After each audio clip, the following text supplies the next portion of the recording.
Bishop Stewart University, a chartered Christian university located in Kakowa, Mbarara City.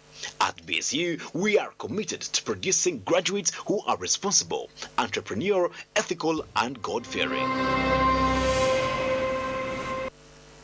Baba's Charity agana makuru agacenshiro mbwijire abaturo kurwo mcharo echamhanjo murukagwa kaweza mgombore akaweza mu district ya Chegegwa bagwerirwa kagwebwa nyuma y'abina zikutahirira ekayo mtura mtahi wabo bakatema homshija no mukazwe bakabita abisirwe ni Ismail Artha ow'emyaka 38 y'obukuru hamwe na Aisha Nasoro ow'emyaka 32 y'obukuru abatura bo mu cyaro cya Muhangi umugombora yakabweza mu district ya Chegegwa ibizanye ncyangenze kukamamburire mbaterese umugenzi wange mutabona witu hano bamuzi namukazi afunire abatemu ikiro batakengere ubuye kukiya abana abana mabayi mu cyango tahatana mama bawisi bafuye bikahita usangire umukazi bambohere miguha mu mikono bagibohere amaguru bagabohere ibice byona babohere wena nafuko umusaha yafuye era na kogo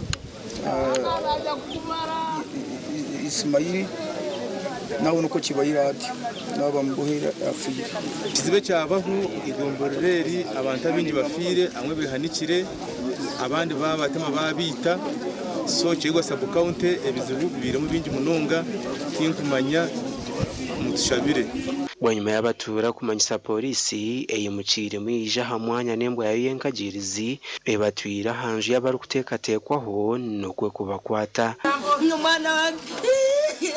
umwana wange Ismaili bwanyuma yo kukwata bari kutekatekwaho kwita habiro hakavuyo abatura bari kwenda kubiyara polisi nukwe polisi kutera amasasi gakakwata umuturu umanyirwe nka Emmanuel na wakafa anime cyongera kubaho abataka batabuka bariteye imbo buziya kwata abayisiri munju ikibayiroho abo kwesalinga kwa abantu busasa bwabo abaho mahingurarinze kwesalinga kusasa polisi yabutira amasasi ya mu Gweri kizibu cyama tubintu buraka masaka ebikale bindi no buraka ntunga mu abantu batahira abantu bayisire kitu kachinde kikanga bacyamani bakikata kugweriyo kiti okutugwire gwire buno tobe twinomberana bayitonde nawe akabalisendeza akabweza abo beba mu isire ate wikeme bere kire ataje kole kikonga bwe kandi niyo wikeme kitugwerira na hano musande hwiro mugombora niyo mweji nabwo abina zibakatahireka y'abantu bana omucyaro cya Buringo B babatemagura omwe yahendera fire biroho twongera kugamterera abantu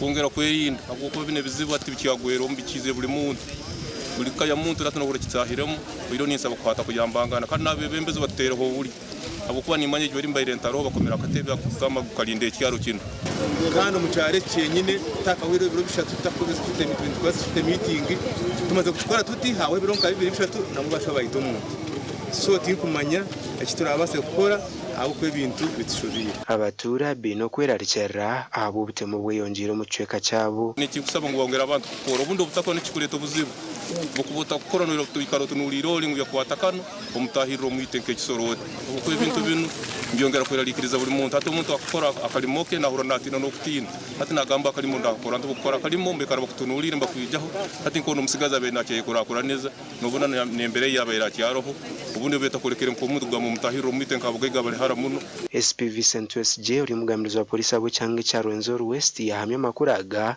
kandi yajumere cy'abantu kutwara amateko mu ngaro. Our police in Chegegwa is investigating a double murder which also resulted into injury of another person who also later passed on in the village called Muhangi in Kabweza Parish, Chegegwa Sub-County, Chegegwa District, where a family, a wife and a husband were murdered in the house.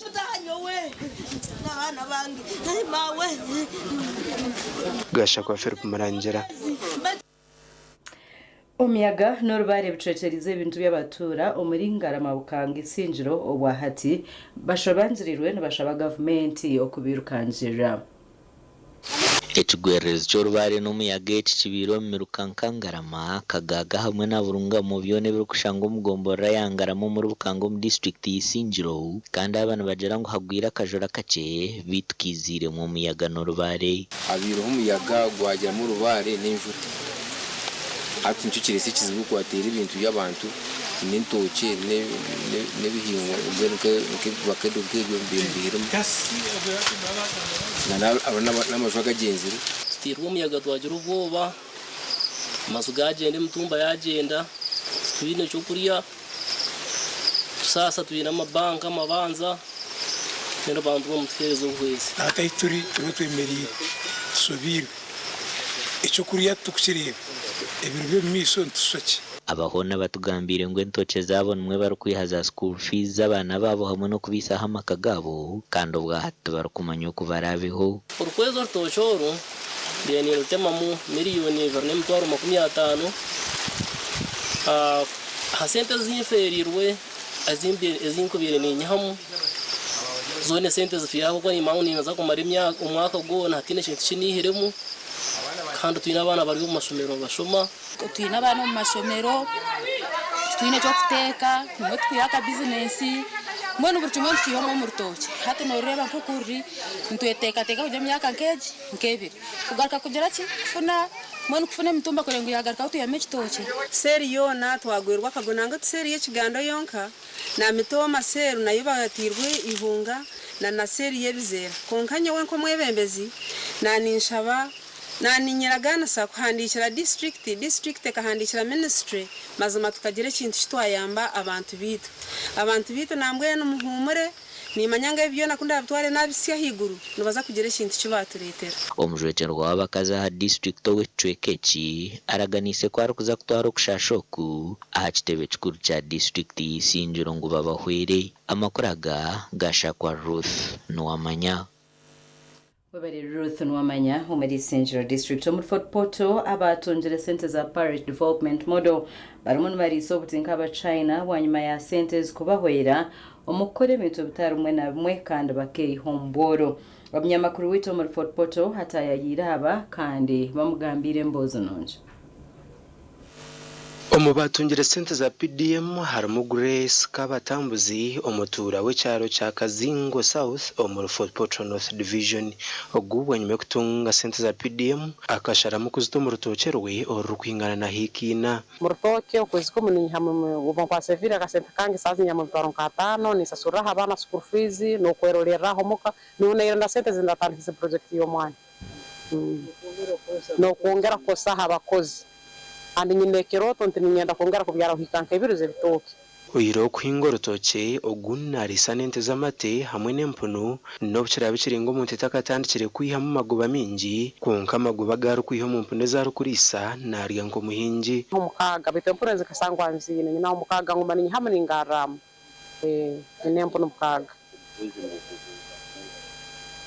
mu bitoke ba mu mpuno mukwezi pakani ngova mu myezi nkamukaga niko nindo nagobora mu kuba bundali sempune myezi nkamukaga ndanguzire cyane mitwaro nkabe nubonso kitune mitwaro nkatano ba makumyana twikireho no wa Francis umwanguhya umutura w'ecyaro cya Kitaka kandi wo gusenteza PDM akasharamo yazugure mpunu ezire neza kandi bwataye nempunu 15 akasenta kahiro mu mpunu kakamiyamba ko mbeke kijicente utiroho no kushemeza rutokerwe zale byani 15 nabani mboleke bindi ncha bino mbije bini mtunzireho sente zimu nazihaho nazikozesa hanzi yente najiongererezaho hati ni mu rulengo rukwenda kuhindura mu nyihemu zinwe n'imize natandikisize nteke mweza amate nkoti ibiri eso kumpa at least per day litama 13 eza 3 per day ezeni soku kundinda kandi nicyo kimpambirize ngo na sente zinde zinatunzire mbyana nayongera kubyala ibinyansi byente akwa zino zinyakuroho ibinyansi byazobero mbitate zin kujya kutaho nabanza kongera kuzitegekera niko kondazirisa zitaterwe nzara ogu agizire ngo sente za PDM zikamwiho minogo bworo aho yabire yatandikire ko yaguza rugusyo yasana kuguma mu kataito ubu nakozere ibintu bibyona na burwamo akasente bitate bampira ka PDM kanga kanyiha mu rulengo rumbere nyemerira kansindika mu rulengo urukweyongeraho kandi ninza kunihirante na runo rundoho muri jabgaruka mujya kusanga ndi mu rurehireho urukera runo abukwa ni cya planning okuza kumanya by'abantu aba bakozera mu sente za PDM nubwo abakuru ku rw'umurimo rwa Fort Potro babiri nibarambura okuriyebo ku sente za PDM zizere nizuhera abantu ku rw'umu bworo orambura rubire ruma abakuru ku rw'umurimo bajoro Kikugu office ya RCC hamwe na Operation Wealth Creation. So ninyenda kubashima this household ngo I think they have grown, they are progressing, and we have introduced through PDM ekite bakweta practical training center. So Tulhan, let us record that this is one of our practical training center. Abantu bona beje bakoleki basomera hanu. I was happy when I found the OWC. You said, have your bananas told you that they want to copy? Mutwarwire muno kurango RCC mu ndugo go kubanza yasanga kwa N6 kwa abantu bakora ku kurungi. Abantu saba ne kicheke kindi ko nambe tugenzere mukama akatoka yikoku kusanga nakyo nikisana kit yesala umuhizi wa RCC wa Fort Potro North Division Henry Kitambura we nagira ngo akuru bine kutaye kibesere zoning okwendangwa makagata kabire kurungi gagumene gareto mwanyo gukwegesubwa so kagati njya kubasaba njya kusaba office yo enkwatagale no office yange ya diso giso wibali tuzoninge maka 10 agamaka agakolera agatali bulungi 10 nti mugamba nti sente eno ye training 10 wano ku kyalo ntubanga tulina mu 10 emirundi 10 nga muyigabanya nomujjanga mugamba ababiri ba dokita babere wano ne department ene ebere wano abala badde wali. And those are not mistakes, they are areas of improvement. Ito we are taking notes, ask my technical people, don't comment negatively, but take notes. And then when we go, we shall make a report and follow up on those improvements. Gasha kwa Jonan Tsingwire. Wabare Jonan Tsingwire reka tumiro tugaruka nagarukorata. Habyo bwegese. Amazina Engineer Madari Peter kandi Principal w'Itendero Vocational Training Institute kandi itendekero iri kushomesa by'imikono kandi na nibyo bushubuzi ubwiro ubu government iriyo negamba by'imikono kandi nangwa tukujya ngo ni government yonka konka nibyo binte biri kwetengwa hati abo kuba bitwetenge by'imikono esituru kweta blue collar jobs white collar jobs zizenze rugaho abo kuba imirimo ibiri mice kandi abantu bakanyere konka kutukuzomburu kwa jobs ezikuhereza services ezikora products ebintu nkebyo habamu ikintu cyo kwekozesa kigumana icerezo mugisha abana bitu okuteka kandi nano kurwo mu teka yakare erugireho eyo kukozesebwa so aba by'emikono ntuhereza abantu obuhabuzi kugira ngo bahindure teka batekateke by'emikono kokombeka nkabyamizi okore byamizi amashanyarazi okukanika na nebinde biri nkebyo.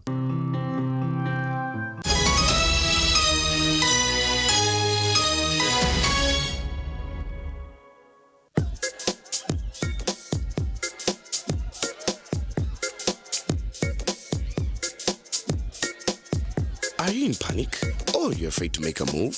Don't worry. With Kazire Red Tonic, you will put her in red moments. And with Kazire Power Tonic, you have your game powered. Enjoy Kazire Red Tonic and Kazire Power Tonic, the natural organic products. Kazire Power Tonic, made from nettle tea, ginger, grapes, and honey. Kazire Red Tonic, made from watermelon, pumpkin, grapes, and honey. Power your game and ignite her happiness. At Fins Medical University, we offer online postgraduate diploma in medical education, Bachelor of Medicine and Bachelor of Surgery, MDCHB, Bachelor of Pharmacy, Bachelor of Medical Laboratory Technology, among others, Diploma in Clinical Medicine and Community Health, Diploma in Medical Laboratory Technology, among others, and certificate programs. Fins Medical University, a chartered medical university in East Africa and is located in Fort Portal. Apply now for the March or July-August intakes. Visit our offices or apply online on our website or contact us for details. Fins Medical University, saving lives, our passion.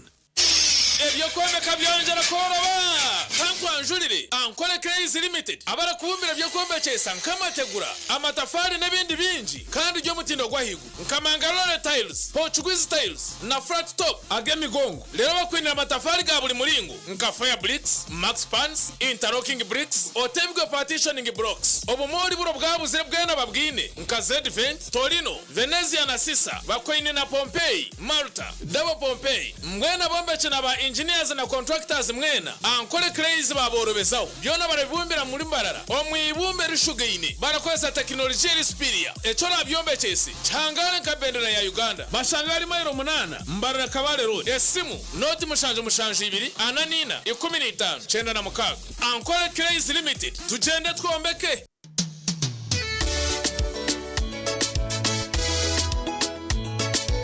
manager ogito wagito konka batu mu kidara kabatakagiremo MC takiziri DJ achumwe na wiring ebyoma tugumisize shanki ibiri bantu mareka turgo muzano tugume twatesha twagamba shamushanju zibe shamushanju tikizana ngo okushara cake ni shamushanju nizeze nyine byo ni shara cake tukazakunywa mbogo nawo pensiyo na nesente konga tanyuire mbogo nikushekerera nikuteganisa wenda nigende mbogo yoka oyine kanaba mulungi ayibambe nekolera ayimukama wanje okagaruka meshara zanje Feathers sanitary pads with amana ABC Feathers sanitary pads tokujara bukumi bwoka konkani zije hamwe n'obusinje bwinji n'amanu go kunyunyuta hamwe n'ebishenje bine byo bukumi kandi n'amapapagazo ni maringwa agari kuretera okwekunda n'obusinje izoba lyona nechiro quality pads affordable price pads zezi zikasimwa na awadiza bulenje bwizoba ya Afrika. Feathers pads niziretwa omusaizi nyingi ahari mu empango neza burijo kandi nizija na pantliners zabusha okuyamba omumbera zawe nkomukazi. ABC Feathers sanitary pads okoloba amani obusinje. Feathers sanitary pads obukumi bwo mutano umbwire bwo mutano. Skylight Hotel eresra uhereza bwo murembo muri Mbarara City ahiba rukwereza breakfast ngakatogo omelette Rolex sumbusha chapati chai yamate eyo mukaru akatunda ko murembe nebindi bineyo na chamushanere kutandika shamu kagazi hangwe nibateke nkoko embuzi ecenyanja muchemo obushaza akaru ekitoche echozi emondi greens obutura eshwiga kandi echo kunywa nikigenderaho hey manya bino buraro burunji bwo murembe aha bei nunji kandi warara Skylight Hotel Mbarara City breakfast ne yabusha bine rooms eziri self contained DSTV security rije kandi parking ne yemarira bine bara yo murembe pool table sauna na steam bath hamwe na conference hall. Skylight Hotel neshangwa omuri Mbarara City wahingura kace aha Vision Empire orguto rwatora katete ijuka ngu nibo ba director ba Skylight Hotel rukunjiri ebirukiraho tera note mushanje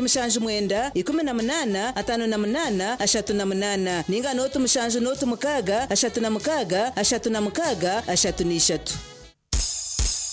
Nashikamba neza kutwara abantu aheru zirinka hikanara gacayina yaba tundatine agandi mu uriyo protoko gumire nishabo nyambe nyene cene maweki nyenda kukitwara hero banje ngo hari abantu arekeraho abo kutwara abantu ahera bese gwamba beta bahezi recruitment expert re bararia Amazon building mwijemba batware tutware bito nyeri ontware ahori kwenda itwe aba Haze recruitment expert nutuzaguza myaka 10 ombohereza ubwo kutwara abantu ahero yarabambara nsangwa Amazon building note mushanjina note emwe note office zito za Kampala nsangwa rubo wa opposite na Quality supermarket esomu note mushanju ine mirundena itane mirundena ninga note mushanjina note emwe 235 mukaga Haze recruitment expert go Haze go better kashati wa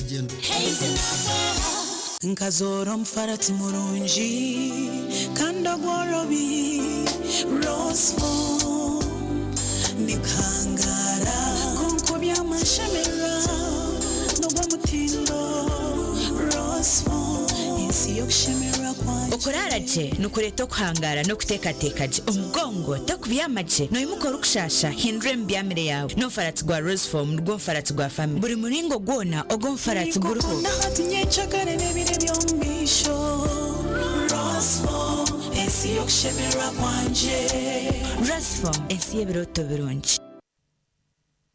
Give your child the opportunity to build a brighter future by enrolling at Ankole Western University, a Christian-founded institution located in Shema District on Kabohe Hill. Ankole Western University provides a conducive learning environment with modern facilities and highly qualified professional lecturers dedicated to equipping students with the knowledge, skills, and values needed to succeed in today's competitive world. Programs offered: degree and diploma programs in agriculture, information technology, accountancy, business administration, public administration, education, and theology. Postgraduate diploma programs are also available. August intake 2026 registration is in progress. Ankole Western University offers a 50% scholarship to eligible students. Tuition fees after scholarship: degree programs, Ugandan shillings 650,000 only. Diploma programs, Ugandan shillings 450,000 only. Apply today. Download application forms from www.au.ac.ug. Ankole Western University, light of the world.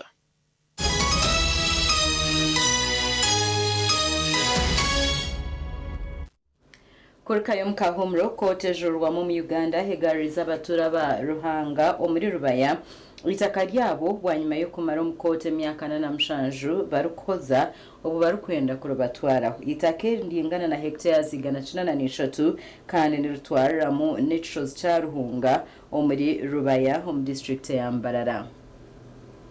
Itake ritwire mihonda no kumara myaka na mshanju niringana hectares igana 93 narishango mu Ruhunga ya kabiri yo mugombora ya Rubaya mu district ya Mbarara kandi abatura batwire nubakaya na neka ya David Bacharahache nishigambwa ngo makagwaru kumirwe na shanju na munana umuserikare wa Idamin wabire na manywanka kapiteni Businje akahambe kibunge cyabingama babire barumu abizire bakagaruka mu makagwaru kumirwe na 96 Museveni yahiza kuhamba bwebembezi na umushango guha mushango emukuru eyinkoziro nkagora hundi mu government abo kuba ababiri bahababirwe government kabiru ngani mporereza government konka hasi ya government hariho abandi babiri bahababirwe abantu munana abamwe bakafu harimo abana babo umushango gukwatira nitaka ukuri yagenzire hari umusirikare w'umwakafa bakana bamwita kapiteni Businje w'amahegamini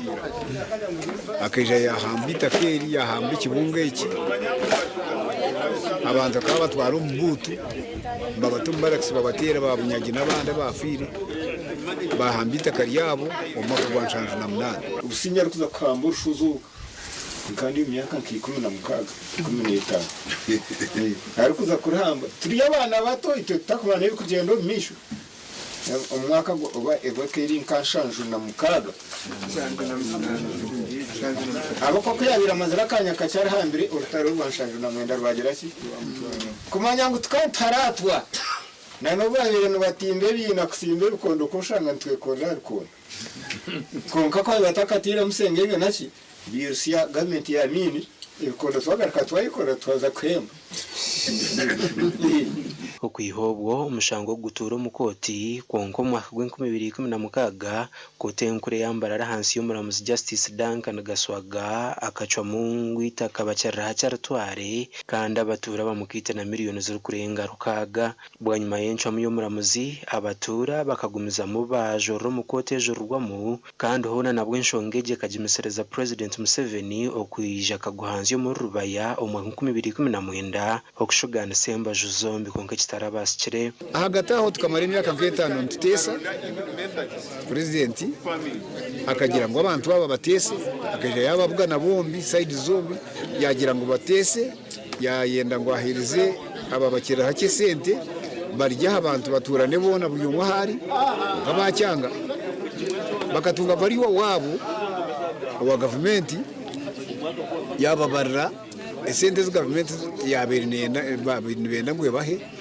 bakababarra billioni 5 n'izindi tinkiro twazo mu rukiko mugoto wa appeal mediation before justice gashira bake emirundi mingi myaka ena nyina ambassador mugume n'abantu ababona ntuzayo abantu bayanga sente zo nazo bazigaya nkanyemereraho no mucyara bakira hake no mutabani turubasha tuyagira ati nimbiye tegereza konka umushango bitaka ubyagenze konka ni nyenda bahereze compensation murye atkani naha kwanyu mwebwe mu mucyaki bunguka abandi konko kumwahura mediation karimo now what was sending an Bamgemrere commission honorable I think you heard about it. Remember I was here. In fact I have to ya no Bamgemrere yatandikira bakija agoko niyo point yo kubasa kutunga miki bungo izibi okwiha president yarugayo hona nabwemba zombe zituire mu koti ziri kugezaho kwikirizana ku nkabiremere okusyo bw'abaramuzi bashatu bakuru bacwiriye mu ngo abantu bagarurwa itaka ryabo icyapa cy'abacerraha cy'ikishazubwemo kandi bacerraha cy'abakite ahabwa sente zabe zubaferirwe omushango gwashazirwe kote nkuru hamwe n'umushango gushazirwe kote jururwamo twataye bandiko byeitu nashitamana baro yabange twatekateka twahandike bandiko byona twabitayo twaza kabare twahoza akazayo n'abato negeno batamwe bandiko byabo bakorereza government bakabine kanso karembe na kanso kabanyoro omushango finally twagusiga koti yikirizana na ground zetu za appeal ekitwabe twashabire ko omukoti byona omwapiro byona koti gizireta ebitwi kandi abaramuzabo bona bashatu bekirize ne byona tubituje uriyo wabaye ne cyapa government mushashure abantu batureje umuteka konka mukama w'icyapa norakanga bagumiza mu nakoti ngwino koti ishaziremo eri kugira ngo abantu bagume mu mataka gabo ka president cyabe nabendeza so ekinkushaba nobumwe na mukama w'icyapa na wayikirize akoragane n'abantu aba kurango ibintu by'emishango byarigamo abantu bakwesa amataka gabo babasa kwetungura ni nsima government age na munonga president Museveni obahuriro muranga gwitubwa nyuma yo kusinga umushango tukamara twasinga umushango bacha miliyoni rukaga twajura atobutujurire ngutsingire so president ko yahurira umuranga guje ngo batubingombe banja yije atwatiraho yatwumuriza hona nabwo twatungo kumanyisubwa ngo baro yabeka yabacerra hace aba butageranda company advocates bajuriro mu kote kirazona no bori umuramuzo mukuru mu ihanga Dr Flavian Zija yabira ryo mu mbaramuza bahire incwameji ahabwa TV West and Aidan Bataringaya wibare Aidan Bataringaya ekitongore cy'eby'obuhingi amagana n'obushohi omukurabira omunteekateeka ya Smart Agriculture cyahereza abahingi hamwe n'abariisa omu district ya Kikube ebikwato ebiguzirwe sente eziri kurenga miliyoni 100 ebikwate gavumenti yahereza abahingi hamwe n'abariisa mu district ya Kikube harimu za butsi ebomba zo kufuhiriza ebihingwa ebyomusa za gloves hamwe n'ebindi bikwato twara omugisa gw'okusiima gavumenti yaitu obu yatuteiremu obwesigo butwasabire kuraba mu kurango kwali kurangirwe nibasaba abantu abagenda kuba nibasapurayinga abalimi baitu district yone ya Kikube nitwongera no kusiima murundi nigwo guma abalimi batwekiriza kubasapurayinga kubahereza ebintu by'omutindo gamba nk'emibazi ebikwate byokozesa obutuba ntufuhira then ebijimusa otuba ntukolesa otuba ntubyara chemicals, fungicides, insecticides, tarpaulins for post-harvest handling, quite a good number of products. I want to thank government for extending a hand in this project. Farmers are going to be paying only 20% of the total cost of each and every product, meaning government is going to pay 20% to support them. Godwin Angaria or RDC wa Chikuve kandi wayebemberamo omukorogu yashaba abahinji hamwe n'abarisa okusima government abo kubafaho. Angaria yashaba abahinji okubikozesa kurungi bababere by'omugasho. Later, the beneficiaries misuse those items which has been given. For instance, we gave out some mosquito nets. Last week when I had the meeting with fishermen in Gisebugoro, I saw some nets being used in fishing. So I have guided these beneficiaries not to misuse the equipment which has been given by government. For us as district, we are going to supervise whoever has benefited from this program. We shall move to them. We shall continue monitoring their enterprises. Enteekateeka ya smart agriculture eriyo mu bicweka bibiri aho government erukuhereza abahinji emirundi ebiri. Bintu bya batayeka government tugenda kubazinduramu kujja kufuna fertilizer kune tundubale zokolesa bintu byaite kitokubaya tulimire omwani abokwai tuli omwani wanikaho kandi tundubale nazo zituyamba kuba ni tekaho ibintu byetu ngo tuba tulimire omuceri tubizire abantu bafunire kandi abandi abantu abaharwaje namukoro yabino kwegomba abo kintu ki government ekoze abantu bayinyemo okutina kuba harimo ebitongole kwiyanza amatura abaha batabahire abatunga ebikwate ebi basima government. Group ya Butimba West Farmers Group tukashashura emitwaro ebiri n'ekichweka kutaha mu group. Then buri cyasabiti tusevinga go mutwaro. Then obuhayijira hanyuma haija programu ya Smart Agriculture. Programu ya Smart Agriculture buri member ari kushashura emitwaro 18 ne 24. Twamaze kubishashura batuletera ibintu batwaire ebomba tundwale ebijwaro byokolesa kufuhira omusiri. Enteekateeka ya Smart Agriculture neija kukingaho mu kwezi kwa mukaga omwaka gw'2028. Amakuru aga gashakwa Ambrose Nuwagaba Katoto. Abetu behananzirizibwa kwetantara okutambura omwirima we barikwerinda ekibi babaso kushikiriza ekiroto cyabo. Ibi n'ebindi bigambirwa y'ishomero ya Kamwenge Secondary and Vocation omukuhendera ekiterane ky'eminyeto.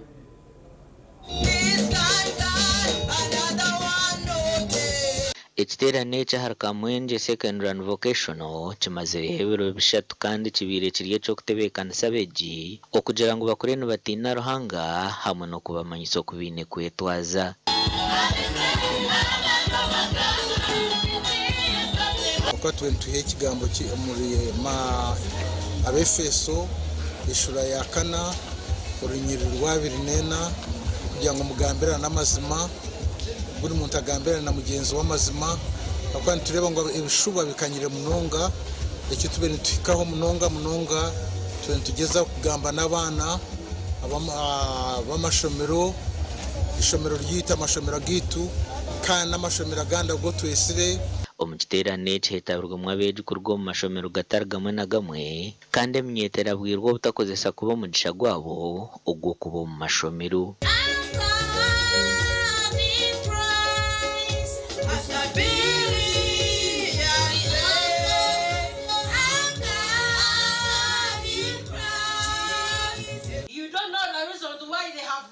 This team to put off the force would do. I'm sure Bikanyire or Makagitu, some of you are lying your parents. Maybe your parents, some of your parents, or when it was chances of Kuzomi Shomer, or Rushung Kurumani. Kuba a report form. Bashanga out of 100 students. Mganuwa makuwache ndana mngenda. Hati waikomo kati mama tata no manya ya mombiro wa mwenda. Also when I'm in class teaching, I've been in there you like that. As a teenager, I really feel hurt and be like, Hokuza no hamanya. Retired Reverend Canon John Murindabigwi najarangwa ekiterane ekikibire ky'emirundi gwa 20 kandi ngo tukikomeraho kwecumintereza hamenyeto bitu n'enshonga y'okukorana amana nayo bagigambireho kandi ibindi byo tubere tugamba ngo tukoze samani buri muntu ayekorere akore okwebisaho akore kubisa yihangariye kandi kindi no kuyihangariye yawe kitinisa no kuhokwikiriza kwawe kitinisa ibi byo natubigambiro ebintu biturimo kucamunonga emyeto ebintu biturukora as of today ninga obwiro bwa hatiya nibyo bintu bitushimiye kwa tujura in fact theme yitebineroga mu kitabo cha Ephesians chapter 5 verses 25 ebintu biranangiriza kujura ebishuba kureka ebishuba ibyo bikiri aho abashwerine bahijurwa gukoresa amana babana benda kubinga ubworo omaka gabo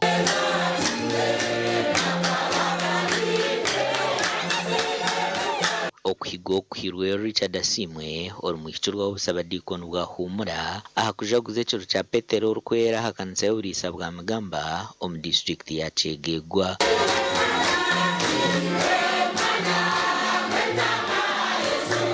okujaguzo kutandikire na bandi ubwo ba Mothers Union hamwe na Fathers Union barkwakira batahi babo mu kibina cy'abashwerine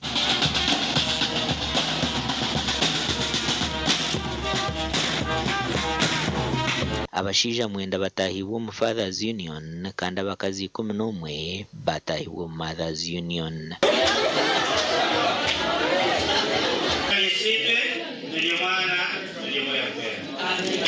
aba fathers nibegesibwa kureberera amakagabo kandi no korora abana babo kurunji no kubashomesa abo cyo tureba ngo hariho impinduka y'amani munonga mu makago aguba agaba fathers na ba mothers kandi twegise munonga aba fathers kurengo bazo mu kibina kandi bayombeka amakagabo gabonera munonga ngarambwira amaka ndebire gatine nshonga aha hona habireho no kubwite mugogena y'abagore bantu bamukama twange twikirize twine kukora abesitane rabiya byengo abosente zori kutunga otarabire mu kukora ngo hariyo zubatiho mu nyanja ngo harizo kongo katunga nyenda kugambira izobe turikwebe kandi ekigombe cya Fathers no kigombe kirungi munonga kandi amuntu ko kuba watayibwo mu kigombe cya Fathers no buyijiro mu Fathers ngweno nekintu kirungi munonga okutahibwa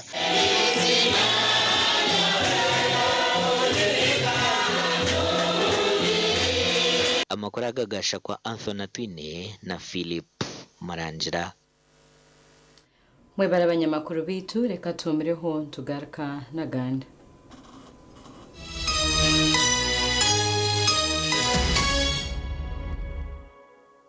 tandika izuba emirimo urugendo ninga kahumuro neco kunywa cha kituzi yenywere kituzi ohure matwenge aha mumiro nikikurwa ku rugo mu kituzi cha shitake amajani hamwe no bwoki konjoro bunuzi hamwe no mutindo eki nikikurwa ba kituzi farm company limited aveine teknolojia nebyoma byo mutindo kituzi drink ikirizibwa kitongore cyo mutindo mu ihanga UNBS kandi nashangwa mu maduka na supermarket zone mu ihanga kushubura tera simu noti mushanju 8 mushanju bisha twina bitana shatu nemwe ninga noti mushanju 8 mushanju bisha twitano 00 mwenda Yantore School of Nursing and Midwifery nibetebe jibwena abahiriza sini ya kanane ya mukaga kwisha kwehanditsa habwa amashomo ga certificate na diploma ombunasi obuzarsa na lab technology omweje rukwenda umwanya oshemire kubushyikiro kubara no rujungu hamwe n'ebya science iwe rukwenda kushoma diploma oshemire kuboyine certificate of nursing na midwifery kandi omazire myaka 2 mu field buri mweje na hawo mugisha gwo kushoma gan mashomo ga technology kumonje no mugisha gwo kuhakanara nyensia nka scanning na sonography lab technologies business na vocational skills na byo bitakwibiri basaries zichiruho mugiro bwira ishomero nirishangwa ryantonde haruguto rwa Kampala mbarra kandi kumayibiri kukiraho tera no tumushanju 8 mukaga nashanju ni 3 nashanju ni 5 ashatu na 4 Chuchumura kabozi komora kabozi Chuchumura kabozi tuntumure stressi Tuntumura burwiro komora kabozi Oshemezo mu wife oshemezo mu husband omorera tukunywa cy'akabozi multivitamin drink kitasiyo munsi y'amagara marungi nikuyambaho kwigura emisi kireta amana masiyo mubashirira hamwe n'abakazi n'endijo megasho kwata akabozi multivitamin drink otuntumura cyubaro na stress eco kunywa cy'akabozi multivitamin drink nikikorwa bakabozi health products limited cyamibwa UNBS kandi cyuruho mbipimo bya milliliters 320 omuduka supermarkets hamwe n'imotoka z'abakabozi okwetorori hanga ryona okushubara no kumanya birukiraho 0702 15 81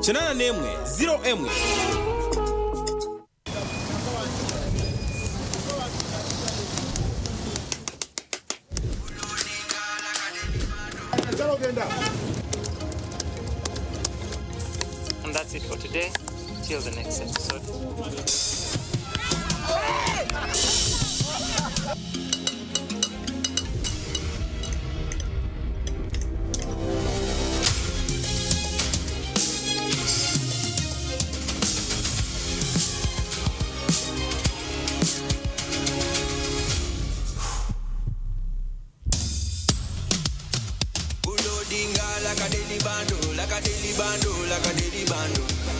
Omuliro nguwulira mulingo mutima kukankana like drums. Kalakata, kalakata, enendungu eyakusabula. We gonna do it. Free your fire, free your fire, free your fire.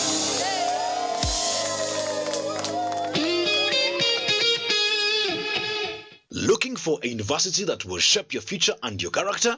Join Bishop Stewart University, a chartered Christian university located in Kakowa, Mbarara City. At BSU, we are committed to producing graduates who are responsible, entrepreneurial, ethical, and God-fearing. Applications are now open for August intake. Enroll for PhDs, Masters, Bachelors, Diplomas, Certificates, and Higher Education Access Certificates, and the Faculty of Law, Faculty of Health Sciences, Faculty of Education, Arts and Media Studies, Faculty of Business, Economics, and Governance, plus Faculty of Agriculture, Environmental Sciences, and Technology. Students can access government loans, sports scholarships, Professor Rukare Education scholarships, and Fairway scholarships. Apply online at apply.bsu.ac.ug. Call 0707 200 703. Bishop Stewart University. Our God reigns. Everything could be end.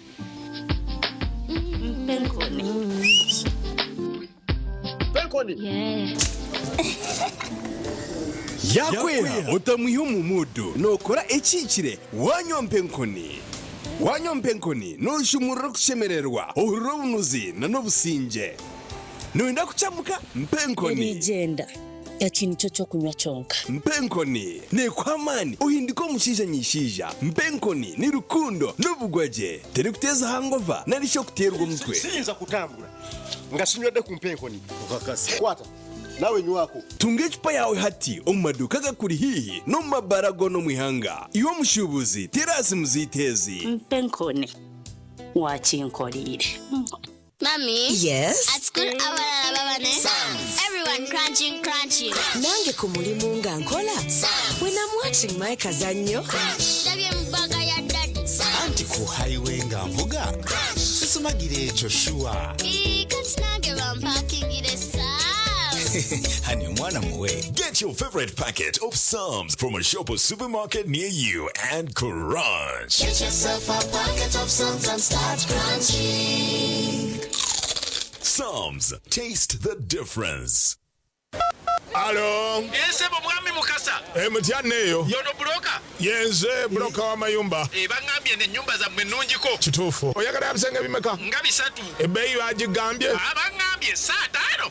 Nedda sebeno zali nyamuko. Yidwaki. Anti langi gye tusigisa ya mulembe. Ati ne vali y'ekitundu yalinnya. Musigisaaki. Global Paints. Mutya. Ku ceiling. Tukozesa Global Mat. Ate munda ne tukozesa Global Silk Vinyl. Singa kwetaga wabweru. Wabweru tukozesa Global Weather Coat Emulsion. Kusiga gye musiga. Ogwo omutindo okusasulira sente zonna. Guli wumite. Global Paint, a reliable product. Mayanja Memorial Medical Training Institute abarukushangwa mu Rembo Mbarara nibamanyisa abantu mwena ngo kushaba imyanya ahabo bwegese bubushaho aharengurwa diploma na certificate ni kugenda misho ahabo July intake. Course za certificate nezi eyo buzarisa jete midwifery, eyo bunurse jete nursing, eyo kucebereshagama jete medical laboratory techniques. Okushoma courses notekwa kuba oshire chemistry, biology, physics okubara n'orungereza. Rero nibashomesa na diploma zezi clinical medicine and community health emyaka 3, eyo kucebereshagama jete medical laboratory technology emyaka 3, okweyongera ahabunasi ninga buzarisa jete nursing o midwifery extension o mahagomene chweka. Leto kushaba kwawe ahishomero Mayanja Memorial Medical Training Institute kandi kumaye gukiraho Teres Mez Airtel not even not note mwenda 23 ina mukaga munana na MTN not 3 emwe mwenda ina 3 Mayanja Memorial Training Institute, empowering to serve. At Avance International University, we offer various courses in business, education, humanity and social sciences, information technology, journalism, nursing and midwifery, plus complementary and alternative medicine. The school is equipped with a well-stocked library, computer lab and different science laboratories for research and experiments. We offer full and half bursaries for students who apply in time. Enjoy a cool and magnificent learning environment with a touch of professional and internationally recognized professors and lecturers. Enroll now for your degree, diploma or certificate studies. Contact or WhatsApp us on 0700 670 691. The parent is Tuliahewa Dixon. And the child is Tuliahewa Esther.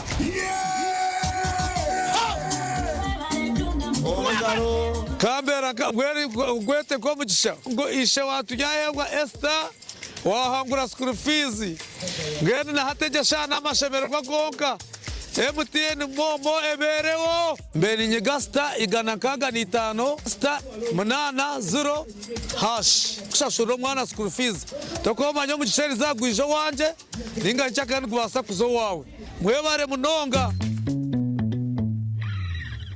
Mommy? Yes? At school, everyone crunching. Nange kumulimu nga nkola? When I'm watching my kazanyo? Anti ku highway nga mvuga? Sisumagire Joshua. Honey, mwana muwe. Get your favorite packet of Psalms from a shop or supermarket near you and crunch. Get yourself a packet of Psalms and start crunching. Psalms, taste the difference.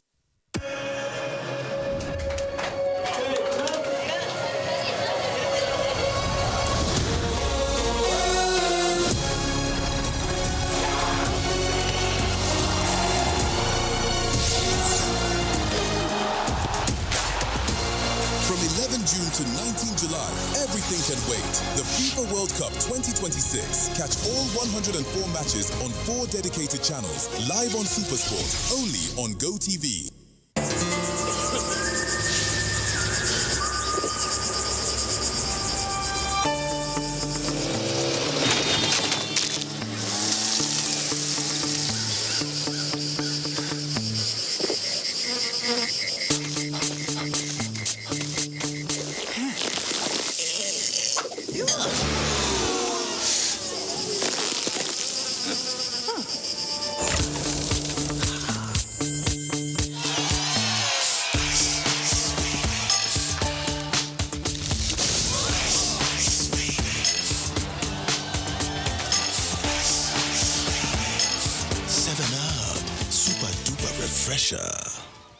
Tandika izuba ryawe na ABC Dent Nourish Fresh Up Fluoride Toothpaste ogira kasheko izuba ryona ombazwa meino ogwatongozibwe hamtindo gwensiona kandi gukahangura umudali gwa People's Choice and East Africa Award nigukuma kaho komukanwa karunji gweza meino kwiteshikoko cyo meino kandi gukazibera kurwara kozesa ABC Dent Nourish Fresh Up omubirengo bitari bimwe na bimwe ebirimo white gel, herbal mint gel hamwe na red gel buri ka box ka ABC Dent Nourish Fresh Up noshanga mu brush ya meno eyabsha gushanje umaduka gona mu ihanga na burengero izuba bwa Africa tunga ABC Dent Nourish Fresh Up ahabwa kasheko akakusingayo. Metropolitan International University, a multi-campus university with campuses in Kampala, Kisoro, and Mbarara. They offer various courses in disciplines like computing, education, humanities and social sciences, business administration and management sciences, tourism and journalism studies, information technology, agriculture, health sciences, and engineering courses. Full and partial bursaries of tuition are also available for those who apply in time. Enjoy a cool and magnificent learning environment with a touch of professional and internationally recognized professors and lecturers. Come for your degree, diploma, or certificate studies. Empowerment through knowledge creation.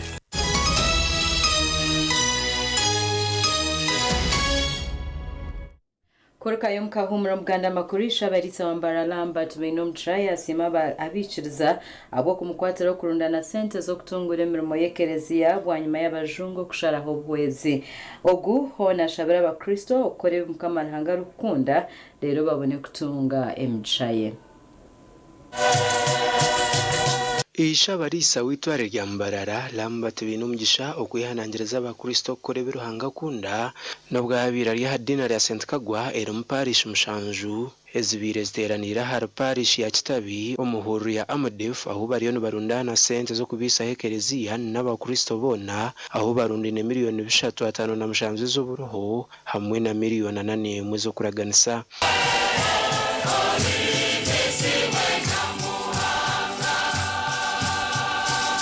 Abagisinbaki kandi byo kugesha nibingi konke byo kugeshesha nibiki muntu koreki njo twatandikira ikitambo cyamse mushabe mukama wigesha ayongere abagesi abakozi ayongere n'ibyo kugeshesha umusirugwe. Archbishop Agarchire yashaba abakristo ngo bine kucumanya ngo barukurya hati n'ababijwerire tutu ngo nahabwe cyo nabo bine kusigahe byabarije barariyeho. Ni ndeba ibishimye kayanje kayahwa yo nanyeka ni murugendo. Ndabona bendi murugendo konganye no bujunanuzwa okugira ngo ibindire nebinye junise tinye nabitiro. Tinye nabivire abantu bembire bakabiva mwentu ryo nsharura nabo cyo nyinibanja iri kugera icyo twasigaho ngo abandi nabo bagire bata batunga ayi bagumirizamo gamanya efumu y'abanyankore iyira ngwegabo ya keri deherwa mwana mubazi epihaza Roma tokwasa kutegera Kitabi na Mbarara diocese hariho ikigambo cy'urunyangore turaza kukigaruka kugana kakomuntu niko kamarachi mugira kanyu ubu twatwira umushaida mabota rwanyankuru kuyabera mukasonda cyeka akacapa mutumba ajaratora kawe mpaka gitigire kawe kindiyo mwini mugira kanyu. Engineer Dr. Serva Mugisha orisha abakristo witware rya Mbarara na parish ya Kitabi hashoborire ngo sente zo kurundanwa nibenda kutandika kugaba insugo zo mwani hamwe na House of Akedo omu bakristo bona okugira ngo kitarubaho bakagaruka kushabiriza abajungu. ninja contributinga miliyoni 10 kandi of course Archbishop Walter yo mu dinara yitu ya St Kagwa niwengarike kwezi miliyoni 5 y'amafuta warebe minyeto yitu okwegenzere iri omwana employment nenda kuyambirwaho ekagire kiyayekora government eriyo nekora byingi konka nta kidayisi oreba mkwine sente kwine bingi ebyekongeraho okongera ahamirimo ya government nabo ekyo the need for money by the archdiocese is enormous. Emyaka ebire hwire ishabari sana bakachiko ka Diocese ya Mbarara bakatandika ihuriro kurundana sente ezuri kurengo mu 8,000 okombeke kizimba mu rembo rwa Mbarara ekirayamba kubitura hantasi ya Itware. Twashaba abantu abarakutura mu district age ya Bushenyi tabakatura kibonka tunama abakristayo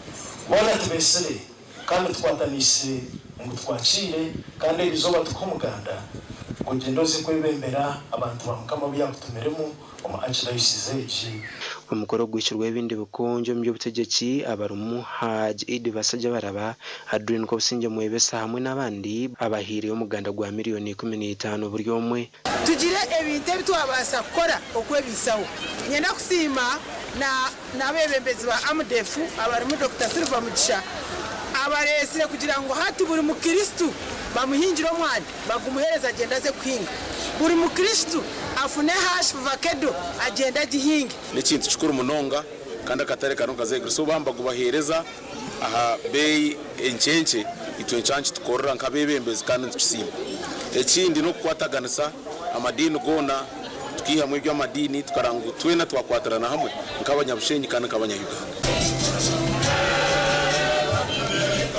gashakoma yuko twacire na Abraham Muganzi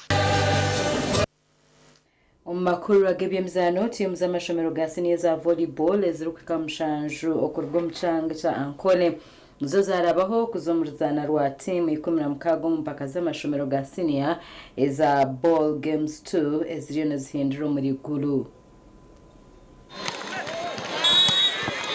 Timu zarabaho volleyball omumpaka z'amashomero ga senior za Uganda yone ziryo mu ruguru Harmontare School, Mbarra High School, Buremba Isis, St. Kagwa, Mary Hill High School, St. Elizabeth Girls Marara, hamwe na St. Jerome Ndama.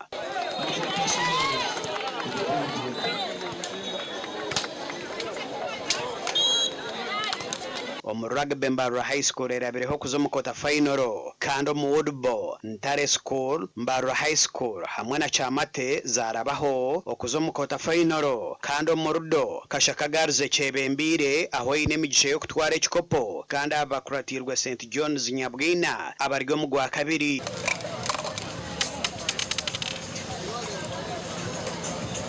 Omu basketball St. Joseph's Vocational School esingire mizano yayo yona kurabaho okuzomukota final kandi omupira gw'ebigere Bone Council Chibingo hamwe na Kashenshero Girls zabazikine migisha yo kurabaho bito mukwirukango kwa metero 15 Rita na Abasa owandeke Isis hamwe na Cosmas Mompire owambarwa Ame Secondary School bona bakwata omwanya gwa mukaga okuremerwa okutwara medali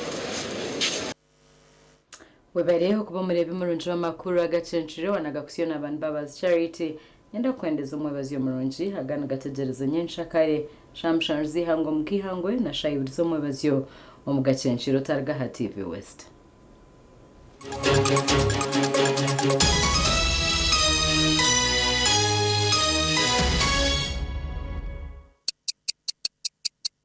Eshaha zabish